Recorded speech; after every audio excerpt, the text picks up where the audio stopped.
नमस्कार दोस्तों, आप सभी को पवित्र श्रावण महीने की ढेर सारी शुभकामनाएं। अभी श्रावण महीना चल रहा है, कृष्ण पक्ष चल रहा है। ये कृष्ण पक्ष का मतलब क्या होता है? देखिए, हमारे हिंदू शास्त्र के हिसाब से दो पक्ष होते हैं। एक होते हैं शुक्ल पक्ष, मतलब उजाला, जिसमें चांद चमकता रहता है आकाश में। और एक होता है कृष्ण पक्ष, मतलब अंधेरा, काली अंधेरी रात वाला जो पक्ष होता है जिसमें चांद नज़र नहीं आता है, उसे बोलते हैं कृष्ण पक्ष। पूर्णिमा के दिन के पश्चात चंद्रदेव की जो चमक है ना, वो धीरे धीरे कम होती जाती है। वैसे ही अमावस्या के बाद प्रतिपदा से चंद्रदेव की चमक है ना, बढ़ती जाती है। और चंद्रदेव के जो ईश्वर हैं वो महादेव हैं। और चंद्रदेव भगवान शिव को इतने प्रिय हैं कि वो उन्हें अपने मस्तक पे, सर पे धारण किए हुए हैं। और वैसे भी देखा जाए तो आजकल तो क्या है ना, साइंस का ज़माना है, विज्ञान का ज़माना है। आप टेलीस्कोप से बहुत कुछ देख सकते हैं। अभी भारत ने भी चंद्रयान छोड़ा था, है ना। तो आप देखे होंगे अभी जो फ़ोटो आई है चंद्रदेव की, चंद्रमा की, मून की, उसमें कई बड़े बड़े गड्ढे हैं। क्योंकि आसमान से जो एस्ट्रॉयड आते हैं ना, वो पहले चांद से ही टकराते हैं और चांद उन्हें रोक लेते हैं, पृथ्वी पे आने नहीं देते हैं। नहीं तो पृथ्वी पे आएगी तो बहुत सारे नुकसान होगा, है ना। छोटा सा बम, उससे कितना नुकसान हुआ, ईरान का, इजराइल का, हमास का। ये बड़े बड़े एस्ट्रॉयड आएंगे तो क्या होगा। तो इसीलिए चंद्रदेव जो है भगवान शिव को बहुत प्रिय है और भगवान शिव उन्हें अपने मस्तक पे धारण किए हुए हैं। वैसे भी भगवान शिव जो है ना, सबसे बड़े दिगंबर हैं। ये हमारे जो जैनी भाई हैं वो महावीर और 24 तीर्थंकर की पूजा करते हैं। तो महादेव जो है ना, सबसे बड़े तीर्थंकर है, सबसे बड़े निराकार ब्रह्म हैं, दिगंबर हैं। हम्म। तो आज देखिए विज्ञान क्या है, ये छोटा सा ज्ञान लेके विज्ञान बन गया, विशेष ज्ञान। और जो उस ज्ञान का मालिक है महादेव, वो कितना बड़ा ज्ञानी होगा, कितना बड़ा साइंटिस्ट होगा। तो महादेव अपने आप में क्या है, बहुत बड़ा बॉम्ब है, एटम बॉम्ब का बाप है वो। जो कांवरिया लोग जाते हैं ना, बम बोल बम बोल बम, वो एटम बॉम्ब का बाप है महादेव। और उनको उनको ठंडा रखने के लिए, डिफ्यूज़ करने के लिए प्रकृति ने उनके ऊपर जल उड़ेरती रहती है। गंगा उनके सर पे निवास करती है, जो भगवान विष्णु के चरण से निकली है और भगवान शिव के चरण सर पे निवास करती है, ताकि वो ठंडा रहे, कूल कूल रहे। चंद्रदेव वो भी ठंडक, है ना, वो भी उनके सर पे, है ना। और महादेव कहाँ निवास कर रहे हैं? कैलाश पर्वत पे, माउंट कैलाश। वो भी पूरा सालों भर बर्फ से ढका हुआ रहता है, to make Lord Shiva cool. और हम और आप भी उनके ऊपर जल ढालते हैं ताकि वो कूल बने रहें, है ना। तो ये सारी चीज़ें बहुत सारे क्या है ना, गवेषणा, अन्वेषण, रिसर्च की चीज़ है। जितना आप इसमें ढुकेंगे ना, अपने आप को इसमें घुसाएंगे, उतना आपको ज्ञान मिलेगा। तो महादेव जैसा बड़ा ज्ञानी नहीं है वो, उनको बोला जाता है नटराज। उनके ऐसा नाचने वाला कोई पैदा नहीं हुआ है, नृत्य करने वाला। हम्म, वेदों के जन्मदाता। हम्म, तो भगवान श्री राम ने भी महादेव की पूजा की, भगवान कृष्ण ने भी महादेव की पूजा की, है ना।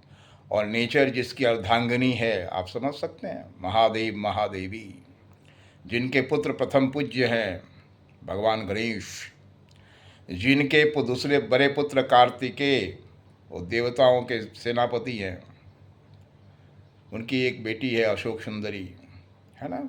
माँ मनसा भी उनकी बेटी है, माँ संतोषी भी उनकी बेटी है। तो क्या है कि बहुत सारे जानने के विषय हैं। अभी हमारे पास फ़ोन आया था हमारे किसी चाहने वाले का, बोले सर आपका बहुत दिन से ज्योतिष के ऊपर वीडियो नहीं आ रहा है। तो मैं अभी ब्रेक में हूँ। आप जानते हो मैं फुल टाइम एम्प्लॉई हूँ किसी कंपनी के। तो अभी मैं ब्रेक में हूँ, देखा मैं एक वीडियो अपलोड कर लेता हूँ। वैसे भी आज संडे का दिन है। तो देखिए, मैं ज्योतिष पे मैं आपको थोड़ा सा प्रकाश डालता हूँ। ये महादेव का महीना है, श्रावण महीना है। तो जिनका चंद्रमा कमज़ोर है उनको माँ से बनती नहीं है। तो मन माँ का आशीर्वाद लें, और श्रावण का महीना है, चंद्रदेव की उपासना करें, भगवान शिव की उपासना करें। तो चंद्रदेव का कौन, अगर आप भगवान शिव की उपासना करेंगी तो चंद्रदेव ऐसे ही प्रसन्न हो जाएंगे, क्योंकि चंद्रदेव का ईश्वर है भगवान शिव, महादेव। और चंद्र शिव को बोला जाता है चंद्रमौलेश्वर, है ना। और चंद्रदेव का तो मंत्र भी है, ओम दधिशंख तुषारंभम क्षीरोदारण विशंभवम नमामि शशिनं सोमं शंभुर मुकुट भूषणम। वो शंभु के मुकुट के भूषण है, आभूषण है। तो अगर आप भगवान शिव की उपासना करेंगे तो चंद्रदेव ऐसे ही प्रसन्न हो जाएंगे। अगर अपने माता का आशीर्वाद लेंगे तो चंद्रदेव ऐसे ही प्रसन्न रहेंगे। तो क्या है, चंद्रमा, जिनका चंद्रदेव खराब होता है ना, जिनका मुंह वीक रहता है, मेलिफाइड रहता है, उनको माँ से नहीं बनती है। 36 का आंकड़ा रहता है। उनका माँ का जो वर्ड है, बात है, वो पसंद नहीं होता है। जिनका सन कमज़ोर होता है उनका पिता से नहीं बनता है। 36 का आंकड़ा होता है। पिता उत्तर, वो दक्षिण, पिता पूरब, वो पश्चिम। जिनका शुक्र कमज़ोर होता है उनको पत्नी से नहीं बनता है। जिस पत्नी का गुरु कमज़ोर होता है उसका हस्बैंड से नहीं बनता है। तो ऐसे में चाहिए पत्नी को कि वो भगवान बृहस्पति की पूजा करे, केले गाछ का पूजा करे। और जिसका पत्नी से नहीं बनता है वो भगवान वो गॉडेश लक्ष्मी की पूजा करे, कुमारी कन्याओं को प्यार करें, उनको चॉकलेट वगैरह दिया करें, माता दुर्गा की उपासना करें। जिनका बुद्ध कमज़ोर है वो अपने बहन और बुआ का आशीर्वाद लें, भाभी का आशीर्वाद लें। उनका बुआ से, बहन से नहीं पड़ता है, भाभी से नहीं पड़ता है। जिनका बुद्ध कमज़ोर होता है, बोलने में प्रॉब्लम होती है, उनकी आवाज़ में प्रॉब्लम होता है ना, फ्रीली बोल नहीं पाते हैं। कुछ लोग गूंगे हो जाते हैं, वो मरकरी कमज़ोर होने से, बुद्ध कमज़ोर होने से। हकला के बोलते हैं, बुद्ध कमज़ोर होता है। और जिनका बहुत स्ट्रांग बुद्ध स्ट्रांग होता है वो बहुत बातूले होते हैं, बहुत बकबक करते रहते हैं, लोगों को ज्ञान देते रहते हैं। जिनका शनि कमज़ोर होता है उनको चाहिए कि वो अपने जूनियर से प्यार करें। घर के जो नौकर हैं उनको प्यार करें, उनको वैसे डांटे वगैरह नहीं। और जो शूद्र लोग हैं, हरिजन लोग हैं, स्वीपर हुआ, उन सबको थोड़ा दान वान करते रहें, कपड़ा वपड़ा, पैसा वैसा, है ना। तो जैसे मैंने बोला अभी, 9 बहुत, एस्ट्रोलॉजी में, ज्योतिष शास्त्र में 9 बहुत इम्पोर्टेंट है। 9 इज़ वेरी इम्पोर्टेंट।